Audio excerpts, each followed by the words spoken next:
Hola chicos, ¿cómo están? Siempre que nuestro primer pensamiento sea para Dios y vamos siempre a estar siguiendo las indicaciones que nos están dando para evitar este contagio. Muy bien, vamos a hacer nuestra clase de ciencia. Vamos a ver esta clase que son evidencias de la evolución.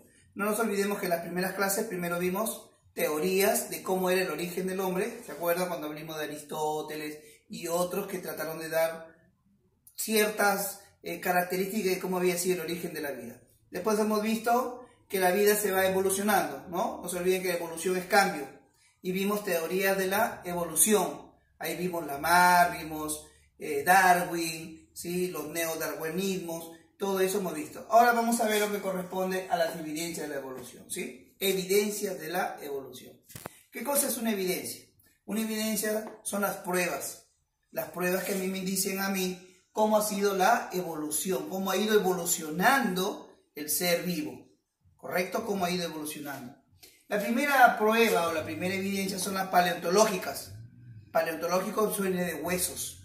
Entonces, ¿qué cosa es evidencia paleontológica? Dice, es el estudio comparativo de fósiles. Entonces la pregunta es, ¿qué son fósiles? Los fósiles son los restos, son huellas, son marcas de un organismo del pasado que ha sido formado hace miles de años. ¿Correcto? Esas marcas se encuentran, por ejemplo, los dinosaurios. Los dinosaurios, ¿cómo han sido formados? A partir de los huesos que se han encontrado. Y esos huesos que son fósiles, ¿no? Aquí dice. Ejemplo de algunos fósiles. Tenemos las conchas, tenemos los dientes, tenemos los huesos que le estoy indicando, ¿no? Vamos, ¿cómo es? Alguien podría decirme ahí, profesor, ¿y cómo es que se forma un fósil? Les explico brevemente. Vamos a suponer que un pez se muere. Un pez muerto cae hacia el fondo, se empieza a descomponer. Una vez que se ha descompuesto, correcto, se forma, queda el esqueleto nada más en la parte de abajo. Ese esqueleto le cae sedimentos de arena y de piedra que junto con el esqueleto se van a combinar, ¿sí? Se transforman, esos huesos se transforman en piedras. Y después de miles de años, cuando llegan a ser descubiertos, se llaman fósiles, ¿sí? Usted me va a decir, profesor, pero si estaba al fondo, ¿cómo es posible que lo hayan descubierto? Por el cambio de la corteza terrestre, esos fósiles pasan a veces a la superficie y ahí es donde se descubre. ¿Correcto? Entonces esto es con respecto a lo que es la paleontológica. La segunda evidencia se llama anatomía comparada.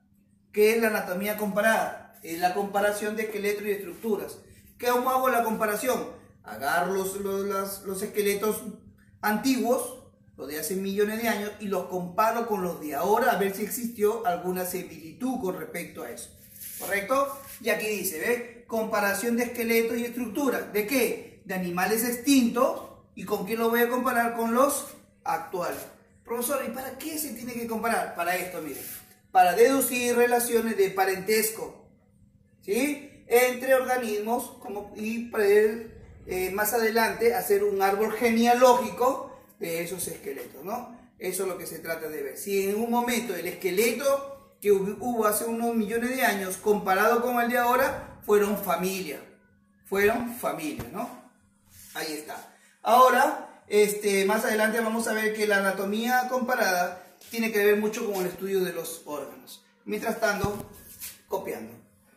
Muy bien, hace un momento les dije que la anatomía comparada tenía que ver con los órganos. Efectivamente, ¿no? Hacen unas comparaciones. Miren, tenemos los órganos homólogos, tenemos los órganos análogos y tenemos los órganos vestigiales. Profesor, ¿qué cosa es cada uno de esos órganos? Prestando atención.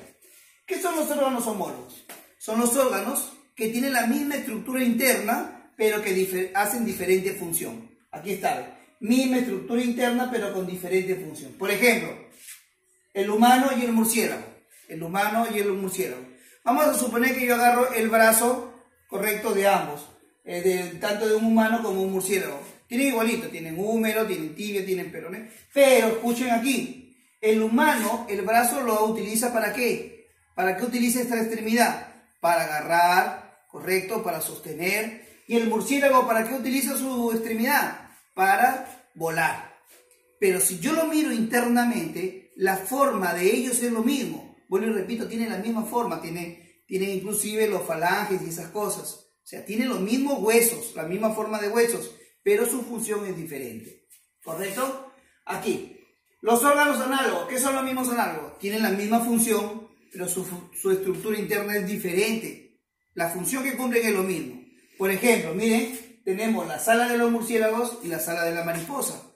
Ya le dije hace un momento, la sala de los murciélagos por dentro tienen huesos, pero las mariposas no tienen huesos. Tienen huesos. Entonces me estoy dando cuenta que tienen la misma función, pero su constitución interna es totalmente diferente. Y por último tenemos los órganos vestigiales. ¿Qué son estos órganos vestigiales? Son órganos que perdieron su función. Perdieron su función, ¿no? Pero aún se mantienen en el cuerpo. Por ejemplo, ustedes vieron los pingüinos. Los pingüinos tienen sus alas, ¿correcto? Pero los pingüinos no vuelan. Los pingüinos no vuelan. Pero ellos cada vez que nacen con esas alas y no la utilizan. Tienen, por ejemplo, el ser humano. El ser humano tenemos músculos aquí en las orejas, tenemos músculos aquí en la nariz, pero no los usamos. Tenemos los hombres, tenemos los pezones, que en las mujeres, en sus mamitas, por ejemplo, los utilizan para dar de lactar. Los hombres no, pero los tenemos. O sea, hemos nacido con ellos, pero no le damos función. Y en los otros jóvenes, también el vello corporal. Los vellos que nosotros tenemos, pues lo único que produce es calor, ¿no? Pero en algunos animales, el vello les sirve, por ejemplo, para protegerse del frío.